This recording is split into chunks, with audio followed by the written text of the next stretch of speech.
지금 2020.2 버전에 엔지니어 사이드로도 기능이 많이 추가가 되는데, 이게 유니티의 플레이어 세팅 가보면은 2020.2 버전에는 이 세 가지가 추가가 됐습니다. 결론적으로 말씀드리면은 이거는 빌드 세팅이라든가 빌드할 때 그 결과물이 좋아지는 거고, 로즐린 분석기는 코딩할 때 좀 더 안전한 코드, 이쁜 코드를 작성할 수 있도록 도와드린 거고, 레퍼런스 어셈블리는 이 컴파일 속도를 개선시킬 수 있는 기능이라고 보시면 돼요. 사실 제일 중요한 건 이거 같아요. 그 로즐린 레퍼런스 어셈블리라고 해가지고 이걸 설명드리려면 어셈 데피니션부터 좀 설명을 드려야 될 거예요. 그래서 이 부분 같은 경우는 한마디로 말씀드리면은 코드를 한번 작성하고, 예를 들어서 실무의 코드를 그래서 이거를 샵으로 바꿨다, 이렇게 스트링 하나만 바꿔도 코드를 다 컴파일 하거든요. 그래서 지금 프로젝트가 작으니까 컴파일러가 금방 끝나는데, 예를 들어서 원래 큰 프로젝트 같은 경우는 코드를 하나 수정하면은 되게 많은 부분들이 다시 컴파일 되고 되게 긴 시간이 걸리잖아요.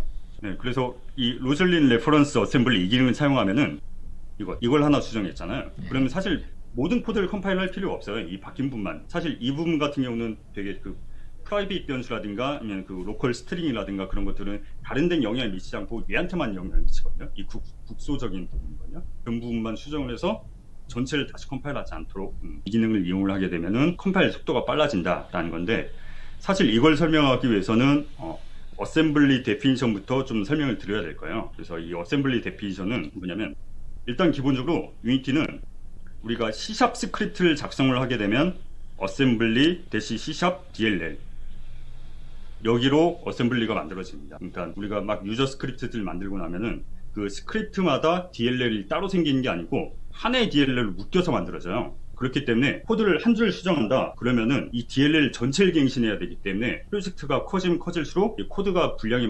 많아질수록 코드를 하나 수정했는데 컴파일하는데 되게 긴 시간이 걸려요. 왜냐하면 DLL 전체를 다 갱신을 해야 되기 때문에. 원래는 기본적으로 우리가 아무것도 안 하면은 이 assembly C#.dll 여기 다 포함이 되는데, 이걸 여러 가지 DLL로 나눌 수가 있어요. 제가 커지면 커질수록 이 컴파일 시간이 늘어나고 이 개발 기간이 늘어나기 때문에 그것을 DLL 좀 많이 나누도록 하고 있습니다. 그렇게 나눌 수 있도록 하는 게 assembly definition인데요. 보시면은 예를 들어서 뭐 코드를 작성했다. 코드를 작성해서 이건 비주얼 스튜디오도 마찬가지고 라이더도 마찬가지예요. 그래서 솔루션 탐색기로 보면은 여기 어셈블리 C#이라고 이렇게 이 하나의 어셈블리에 우리가 작성하고 있는 코드들이 다 들어가게 되는 거거든요. 그래서 이런 부분들을 여러 개로 나누도록 설정을 할 수가 있습니다. 라이더에서 한번 이거 빌드를 해볼게요. 이 코드를 한번 빌드를 해보면은, 그리고 나서 예를 들어서 툴즈의 IL 뷰어를 보면은 이렇게 이 결과물이 IL로, 그러니까 우리가 C# 코드를 작성하면은 컴파일 과정 동안 이 IL이라는 그 단넷 프레임워크에서 사용되는 어셈블리 언어로 바뀌거든요. 이 한 줄이 게임 오브젝트, 트랜스폼, 로테이트 이 부분이 이런 식으로 어셈으로 많이 풀어져서 결과물이 이렇게 보실 수가 있습니다. 그래서 컴파일 할 때마다 이런 식으로 C#을 이 IL로 바꾸는 과정들을 반복을 해야 되기 때문에, 만약에 이 한 줄만 해도 이렇게 여러 가지 줄이 나오는데, 만약에 나는 C# 코드에서 한 줄 수정했는데 이 DLL 전체가 바뀌어버리면 그만큼 시간이 오래 걸려버립니다. 그래서 이런 부분들을 좀 시간을 아끼기 위해서 어셈블리 데피니션이라는 걸 추가를 할 수가 있습니다. 예를 들어서 뭐 폴더 하나 만들고 웨이트에서 어셈블리 데피니션을 하고 이렇게 만들어줍니다. 이렇게 만들어주고, 그리고 여기 보시면은 여러 가지 이렇게 속성들이 나오거든요. 가지 속성들이 나오는데, 뭐 일단 바로 결과물을 먼저 보여드릴게요. 여기 보시면은 DL 결과물 보여드리는 것보다 이렇게 라이더 프로젝트로 보여드립니다. 보시면 두 개가 생겼습니다. 이게 assembly C#.dll이 되는 거고, live demo.dll 이 두 개의 DLL로 나뉘게 되는 거예요. 그렇게 되면은 이때 어떤 현상이 발생을 하냐면, 그래서 내가 auto rotate 이 코드를 수정했다 그러면은 이거는 assembly C#.dll만 수정이 되고, 예를 들어서 이 라이브 데모 안에 가서 이 라이브 데모에 있는 코드를 수정했다 그러면은 이 라이브 데모.dl만 수정이 되는 거예요. 그래서 이제는 이런 식으로 최대한 많이 나눠가지고 기능적으로, 예를 들어서 뭐 게임 로직 부분만 따로 나눈다거나, 아니면 뭐 몬스터를 처리하는 부분이라든가, 아니면 뭐 로비만 처리하는 부분이라든가, 아니면 뭐 기타 다른 게임 서드 파티 서비스들만 처리하는 거라든가, 그런 식으로 폴더별로 나누고 어셈 데피니션을 추가해서 별도로 DLL로 설정을 해주면은 그만큼 서로 상호 종속성이 서로 상호 이존적이지 않고 컴파일이 필요한 부분만 컴파일하고 그럴 수가 있기 때문에, 이런 그 개발 기간, 프로그래머 입장에서 개발 기간이 컴파일 기간이 많이 짧아지는 게 대신 단점은 보통 프로그래머들은 코딩하고 컴파일하는 동안 어디 가서 뭐 커피 한잔 하거나 담배 한 대 피거나 어디 딴짓하고 그럴 수 있는데 이런 것들 잘 해놓으면 그런 시간이 없어지는 그런 변명 좀 쉴 타임이 그만큼 좀 적어지고 열심히 소처럼 일을 해야 된다 그런 단점이 있지만 프로젝트 개발 기간은 그만큼 짧아지게 되겠죠. 어셈블리 데피니션 레퍼런스 이런 식으로 해가지고 사실 원래 코딩을 그러니까 제가 되게 아름다운 경우에 기반으로 해서 설명을 했는데 근데 서로 코딩을 작성하다 보면 제일 최악의 경우가 뭐냐면 상호 순환 참조, 순환 의존적이 되는 경우가 있거든요. 그래서 A 클래스를 만들고 B 클래스를 만들었는데 이 A 클래스에서도 B를 쓰고 이 B 클래스에서도 이 A를 갖다 쓴다. 그럼 서로 순환 참조를 하게 되거든요.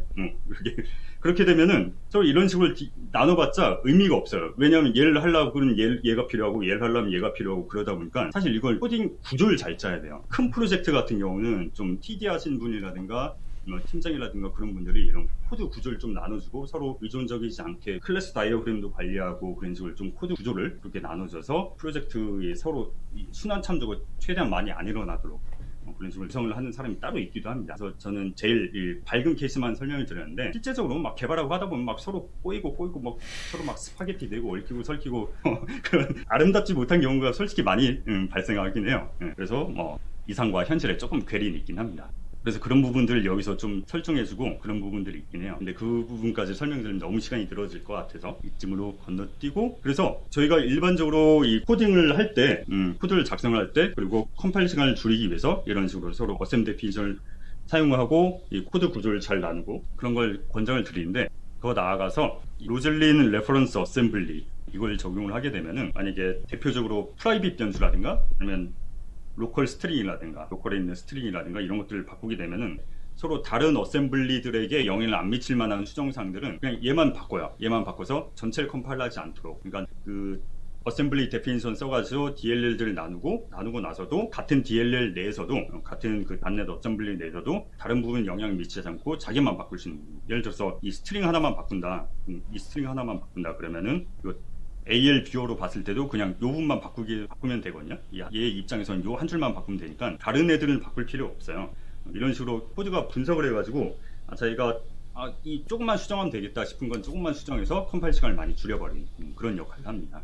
그리고 또 말씀드릴 게 예를 들어서 그 2020.2 버전에 업데이트 사항 중에 이런 게 있어요. 그러니까 머티리얼나 쉐이더 또는 프리팹 코드와 관계없는 변경 사항들은 그걸 적용 없는 .NET 어셈블리를 CPP로 바꾸는 이 IL2CP 변환 과정이 생략된다 라는 기능이 들어갔거든요. 그러니까 그게 뭐냐면 사실 머티리얼이라든가 그러니까 기타 에셋들 그러니까 코드를 바꾸지 않고 그냥 에셋들만 바꾸면은 사실 프로젝트 빌드할 때 이전 코드를 빌드해 놓은 게 있으면 코드를 또다시 빌드할 필요 없잖아요. 그래서 코드와 변경이 필요 없는 경우에는 이 변경을 건너뛴다 라는 얘기인데 사실 특히 IL2CPP를 적용하게 되면 이 코드 변환이 더 오래 걸려요.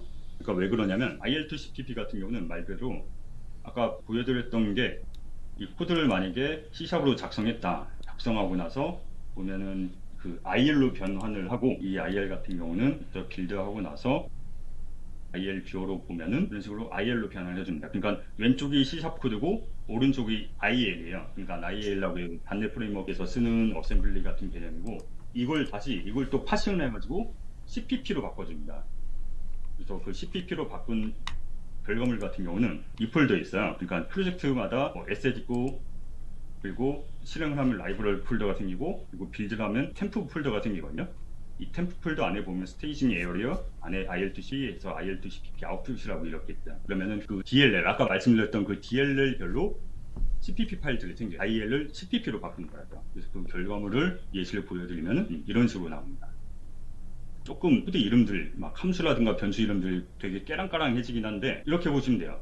그러니까 이 함수를 보면 함수 이름이 일정 규칙에 의해서 만들어지거든요. 이 처음에는 이 부분은 내가 작성한 클래스 이름, 그러니까 C샵 코드에서 작성한 클래스 이름, 그리고 이건 메소드 이름, 그리고 이 뒤에 붙는 거는 그냥 유니크 아이디, UID예요. 그래서 이건 사실 의미 없고 그냥 유니크하게 만들어지기 위해서 알아서 붙인 이름이고 보시면 이 IL 코드를 이런 식으로 CPP로 풀어냅니다. 원래는 게임 오브젝트다 트랜스폼 로테이트 이거를 이 IR 분석해서 CPP 코드로 바꿔줍니다. 그래서 원래는 요 한 줄, 이 로테이트 하는 한 줄이 이렇게 길게, 홈 트랜슬레이트도 이렇게 길게 된 거고, 태깅 이 부문도 이런 식으로 이걸 다 CPP로 변환을 가져요. 그러니까 결국 컴파일 한 번 할 때마다 C샵을 IL로 바꾸고, 이 IL을 다시 IL to CPP로 바꾸고, 이렇게 되게 긴 시간이 필요하거든요. 그렇기 때문에 이 과정을 거치지 않을수록 그만큼 빌드 시간이 줄어들게 된 거죠. 그래서 이 IL2CPP도 기존에는 싱글 슬라이드였거든요, 솔직히. 이게 이제 왜 들어왔나 싶긴 한, 이제야 제가 말이 보인다. 왜 이제야 들어왔나 싶긴 한데, 2020.2 버전부터는 이 IL2CPP로 변하는 과정도 멀티코어로 사용을 합니다. 그래서 예전에는 사실 싱글 슬라이드였어요. 그래서 이젠 이 변환 과정도 멀티 슬라이드로 해서 이 IL2CPP 변환하는 과정도 좀 시간이 짧아졌고, 그리고 생략할 수 있으면 최대한 생략, 그렇게 진행이 되고 있습니다. 자, 일단 잘 들으셨으면 여러분들 다 짝짝짝 한 번만 쳐주세요. 고생 많았어요. 그만해. 자, 그리고 이제